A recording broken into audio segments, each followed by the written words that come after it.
Hey, my name is Mr. Worthington, and I am the principal at Glen Park Academy for Excellence in Learning, and I've been there for 2 years. I've been a principal for a little over 21 years now, and I've been in education for 27 years. One of my favorite things to do is read to kids. I love to get into classrooms and read good books to children, and I have a great book for you today, and it is one we all know. It's called Little Red Riding Hood. So let's get started. This one is actually retold and illustrated by a man named Fred Crump Jr. And it goes like this. Once, not too long ago, and not too far away, there lived a little girl named Sarah Jane Jimson. For her 7th birthday, her granny made her a red velvet cape with a hood. And then from that day on, she was known as Little Red Riding Hood. One day, Little Red Riding Hood's mother asked her to take a basket of goodies to her granny. Now, Granny lived in another part of the forest, a long walk away. So Little Red Riding Hood's mother cautioned her, and she said, "Don't dawdle along the way, don't stray off the path, and don't talk to strangers." "Yes, ma'am," she said, and she went skipping off into the woods. It happened to be a beautiful spring day. There were bright butterflies to chase, and bunnies to watch, and birds to sing with, and tortoises to tickle. And Little Red Riding Hood dawdled along the way. And oh my, such glorious flowers everywhere. Surely a little bouquet of posies would cheer Granny ever so much. And Little Red Riding Hood strayed off the path picking flowers, way off that path. And then she looked around and saw that she was in a strange, dark part of the forest. She was a little bit frightened, and then,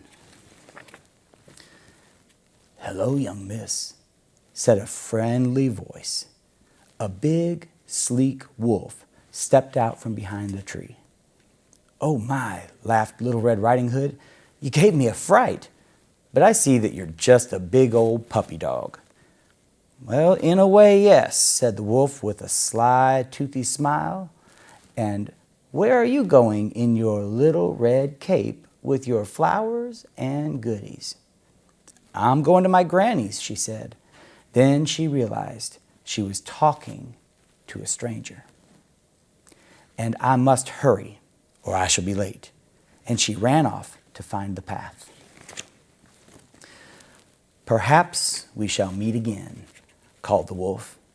And then, with a growly chuckle, he added, "Soon." Well, it seems this sly old wolf knew all parts of the forest, and he knew where Granny's cottage was, so he took a quick shortcut through the woods. And it so happened that Granny was not feeling too well this day, so she was in bed sipping sassafras tea and reading. There came a gentle tapping on the door. "Who is it?" called Granny. And a squeaky little voice said, "It's Red Riding Hood, Granny dear." But when the door opened, there stood the wolf, smacking his lips and looking very hungry. "Whoops!" shrieked Granny, and her teacup and glass and book went in all different directions. "Never mind," grumped the wolf. "It's time for Red Riding Hood. I will be Granny," he said.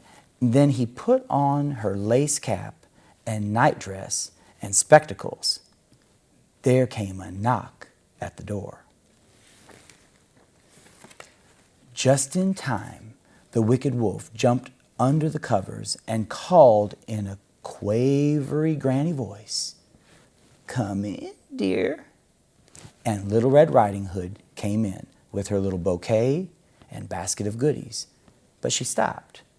"Why, Granny dear," she said, "you do not look yourself at all."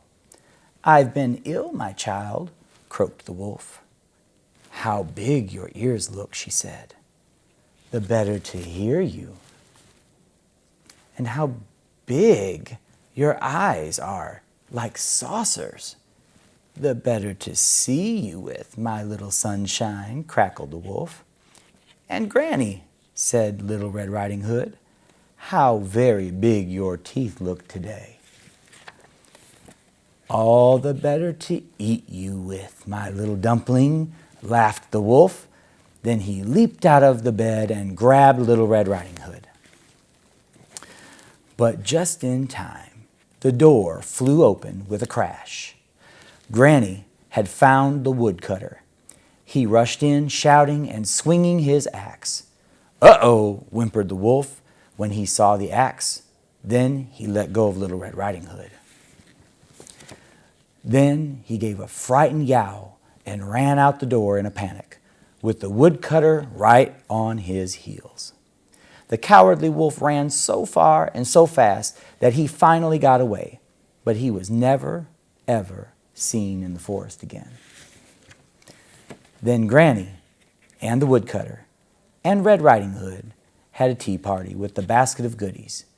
There were crispy cucumber sandwiches and juicy cherry tarts, and Granny made hot cinnamon tea. And they laughed and laughed at the sight of the wolf in Granny's clothes. Little Red Riding Hood thanked the woodcutter for saving her, and she kissed her Granny on the nose and wished her good health. Then she said goodbye and started back home. But this time, she didn't dawdle, she didn't stray from the path, and she didn't talk to strangers. The end.